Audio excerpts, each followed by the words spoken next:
okwagala okulaba strategy bwegenda okubeera ey'okulaba nti waakiri ekibiina ki National Resistance Movement bagenda mu maaso n'okulabika nti beddiza nate ebifo bya Buganda eby'enjawulo. Jjukira mu bitundu ebya Buganda mu kalulu akawedde ak'omwaka 2021 omukulu teyayisibwa bulungi mu Buganda, baamuwangula nnyo, NRM teyakola bulungi. Ababaka ba Parliament infact bonna mu babaka ba Parliament wano mu Kampala we tutandikira gwe mutima gwa Buganda ate era gwe mutima gw'eggwanga teyakwatawo mu Buganda wano. Kakati enteekateeka zatandise okulabika nti zikolebwa naddala abo abagamba nti bo bazzukulu alina kye nategeddeko kye baatandise baakiyise Buganda for Museveni, BM7, Buganda for Museveni.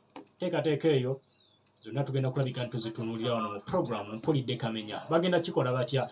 Baamuloopedde emisolo egigibwa ku bantu b'omu Buganda emiyitirivu ennyo ebyabanyiiza.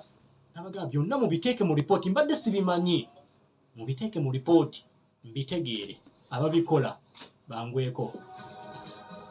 Byonna tugenda kubitunuulira. Okungubagira State Minister abadde akwasaganya ensonga z'abakozi kugenze maaso wali mu kisaawe Ekkololo, ebigenze maaso n'okulabika nti munnange byogerebwa eyo byonna tugenda kulabika nti tubitegeera.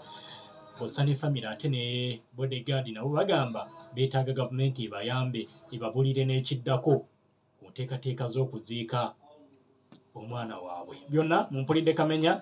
Ate tulinawo n'ebyenkulaakulana of course nga bulijjo buli lunaku lwakusatu tuba n'abannaffe aba YPA Youth Platform Africa nga bakuyigiriza butya bulina okusiga ensimbi. Ebigambo bino biba by'amakulu ababaddeko bw'obanga obiwulira nga tokyusanga mu ndabayo ya bintu kkiriza gaana waliwo ky'otanaba kulabika nti otuukiriza obulungi ddala. Kkiriza tube mu adhaana ey'ekitiibwa tukomewo bino byonna tugende mu maaso n'okulabika nti tubifuna mu programu Mpulidde Kamenya. Katudde.